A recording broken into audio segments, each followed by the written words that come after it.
Bismillahirrahmanirrahim. Assalamualaikum warahmatullahi wabarakatuh. Alhamdulillah. Alhamdulillahi rabbil alamin. Wassalatu wassalam ala asyrafil anbiya'i wal mursalin wa ala alihi wa sahbihi ajma'in, amma ba'du. Puji syukur senantiasa kita panjatkan kepada Allah Subhanahu wa taala, di mana pada kesempatan yang berbahagia ini Allah Subhanahu wa taala masih memberikan kita nikmat kesehatan, nikmat kesempatan, rezeki yang tidak pernah terhitung jumlahnya, sehingga dengan nikmat itu, dengan anugerah itu, kita masih sempat berada di tempat yang penuh mubarakah ini guna untuk melaksanakan perintah Allah Subhanahu wa taala dan menjauhi segala apa-apa yang telah dilarangnya, beserta apa-apa yang telah dilarang oleh Rasulullah SAW. Alhamdulillah, pada kesempatan yang berbahagia ini, izinkanlah saya untuk menyampaikan sedikit nasihat, yaitu meninggalkan sholat adalah suatu dosa yang sangat besar. Hadirin jemaah kaum muslimin wal muslimat yang dirahmati oleh Allah Subhanahu wa taala, berbicara masalah dosa, adakah manusia yang pernah atau merasa terbebas dari yang namanya dosa? Saya kira dan kita semua merasa bahwa kita hidup di dunia ini, bahkan semua manusia yang hidup di dunia ini tidak merasakan yang namanya satu kesalahan ataupun dosa yang pernah dia lakukan. Tapi hadirin sekalian, perlu kita ketahui bahwasanya ada satu dosa di permukaan bumi ini yang ketika kita melanggar dosa tersebut, maka dosanya lebih besar daripada zina, lebih dahsyat daripada merampok, dan lebih dahsyat daripada membunuh seseorang.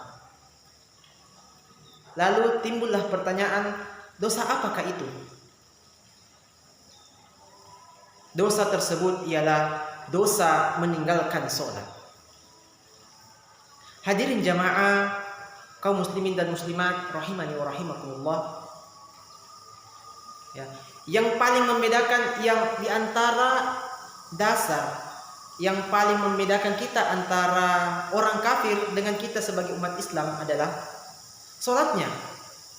Jelas hadirin bahwa orang-orang kafir itu tidak pernah melaksanakan sholat, walaupun ada di antara mereka bahkan bukan lagi segelintir ya, bahkan kebanyakan dari mereka itu tahu bahwa Tuhan mereka adalah Allah dan kitab mereka yang sesungguhnya adalah Al-Quran. Akan tetapi begitulah, hati mereka telah ditutup oleh Allah Subhanahu wa taala sehingga mereka tidak mendapatkan hidayah atau petunjuk dari Allah Subhanahu wa taala. Baik, Rasulullah sallallahu alaihi wasallam bersabda, "Al-ahdul ladzi bainana wa bainahum as-shalah. Faman tarakaha faqad kafar." Ya. Rasulullah sallallahu alaihi wasallam bersabda, perbedaan dasar antara kita dengan orang-orang kafir itu salat. Dan barang siapa yang meninggalkan salat, maka sungguh dia telah kafir.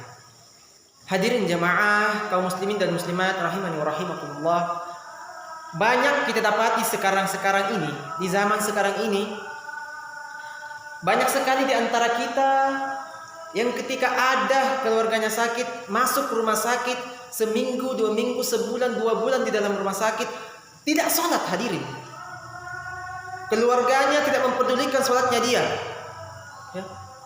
Keluarganya tidak mengkhawatirkan apakah dia telah melaksanakan sholat atau tidak. Bahkan ada di antara mereka yang mengatakan, "Ustaz, nanti setelah saya keluar dari rumah sakit ini, setelah saya sembuh, baru saya melaksanakan sholat lagi." Allahu Akbar. Adakah di antara kita yang bisa menjamin ketika kita keluar dari rumah sakit ini kemudian kita sembuh? Dan ada hadirin. Lalu bagaimana ketika kita mengatakan seperti itu, kemudian sebelum kita keluar dari rumah sakit, lalu malaikat Allah Subhanahu wa taala mencabut nyawa kita? Ya. Kita punya bekal apa hadirin? Kita punya bekal apa untuk menghadap kepada Allah Subhanahu wa taala? Kejadiannya ini sangat miris sekali. Ya. Bayangkan hadirin, ada orang yang dalam hidupnya telah melaksanakan sholat selama 60 tahun. 60 tahun, akan tetapi sholatnya tidak ada diterima walaupun hanya satu. Rasulullah SAW bersabda, "Innar rajula la yusalli sholat sittina sana." Ada orang yang telah melaksanakan sholat selama 60 tahun, walam tuqbal lahu sholat, akan tetapi satu sholatnya pun hadirin tidak diterima oleh Allah Subhanahu wa taala. Ya. Jadi pertanyaannya, kalau orang-orang saja yang telah melaksanakan sholat tidak diterima oleh Allah Subhanahu wa taala, loh, bagaimana dengan kita yang tidak pernah melaksanakan sholat atau mungkin bolong-bolong dalam sholat kita? Na'udzubillahi min dzalik. Ya. Kemudian Rasulullah SAW melanjutkan hadisnya, yutimmu ruku'ahu wa la yutimmu sujudahu. Yutimmu sujudahu wa la yutimmu ruku'ahu. Ya. Orang-orang yang seperti ini, orang-orang yang dikategorikan seperti ini adalah orang-orang yang ketika dia rukuknya sempurna, sujudnya tidak sempurna. Sebaliknya ketika sujudnya sempurna namun rukuknya tidak sempurna. Ya. Orang yang sholat akan tetapi masuk neraka Allah Subhanahu wa taala. Hadirin jamaah sekalian rahimani wa rahimakumullah. Tidak cukup sampai di situ, kita perkuat lagi dengan firman Allah Subhanahu wa taala dalam surah Al-Maun, "Fawailul lil musallin." Maka celakalah orang-orang yang salat. Siapakah mereka yang masuk dalam neraka Allah Subhanahu wa taala? Fawailul lil musallin alladzina hum an salatihim sahun. Yaitu orang-orang yang ketika salat lalai dalam salatnya. Ya, seperti tadi yang saya sebutkan bahwa ketika rukuknya sempurna, sujudnya tidak sempurna. Ketika sujudnya sempurna, rukuknya tidak sempurna. Ditambah lagi banyak sekali di antara kita, mungkin tetangga kita yang terdekat, tidak memperhatikan rukun dan syaratnya salat. Ya. Tidak mempedulikan waktu-waktu salat yang tepat. Nah, sehingga orang-orang seperti ini yang dikategorikan oleh Allah Subhanahu wa taala, orang-orang yang salat akan tetapi masuk neraka Allah Subhanahu wa taala. Na'udzubillahi min dzalik. Tsumma na'udzubillah. Hadirin jamaah sekalian rahimani wa rahimakumullah. Bahkan di dalam Al-Qur'an Allah Subhanahu wa taala menyediakan satu khusus tempat neraka yang ditujukan yang khusus bagi orang-orang yang meninggalkan salat. Namanya adalah neraka Saqar. Allah Subhanahu wa taala berfirman, "Ma salakakum fi saqar?" Ya, apa yang menyebabkan kalian masuk ke neraka Saqar? Qalu lam nakum minal musallin. Maka mereka menjawab, kami bukanlah orang-orang yang melaksanakan salat. Ya. Mereka menjawab hadirin. Nah, saking pentingnya perkara salat, ya. Saking pentingnya perkara salat, maka perintah salat ini disampaikan kepada Rasulullah SAW dengan cara yang sangat spesial. Tidak melalui malaikat Jibril, akan tetapi diterima langsung oleh Rasulullah SAW di langit yang paling tinggi. Ya. Jadi sekali lagi saya katakan hadirin, berbicara masalah salat, jangan pernah sekali-kali kita meremehkan dosa meninggalkan salat, ya. Karena orang-orang yang meninggalkan salat, ya, orang-orang yang meninggalkan salat itu, keislaman seseorang itu diperselisihkan oleh para ulama, ya, diperselisihkan oleh para ulama. Bahkan ada ulama yang berpendapat bahwa ketika orang meninggalkan salat maka dia telah kafir, ya. Sehingga ulama yang berpendapat seperti ini, ketika dia meninggal, kuburannya jangan digali tempat kuburan orang-orang muslim, akan tetapi buat kuburan di jurang sana. Perkara salat hadirin bukan suatu perkara yang sangat kecil. Perkara salat bukan suatu perkara yang sangat kecil, akan tetapi sangat-sangat besar. Ya. Oleh sebab itu, Allah Subhanahu wa taala memerintahkan kepada kita. Allah Subhanahu wa taala berfirman yang berbunyi, wa'mur ahlaka bis-shalah wastabir 'alaiha. Suruh keluargamu salat, suruh anakmu, istrimu, keluarga-keluarga yang lain untuk senantiasa melaksanakan salat. wastabir 'alaiha, dan bersabarlah ketika kamu mengajari mereka, ketika kamu menyuruh mereka untuk sholat. Harus ada kesabaran. Ya. Perintah Allah Subhanahu wa taala tidak perlu kita lakukan lagi. Al-Qur'an yang mengatakan, hadirin.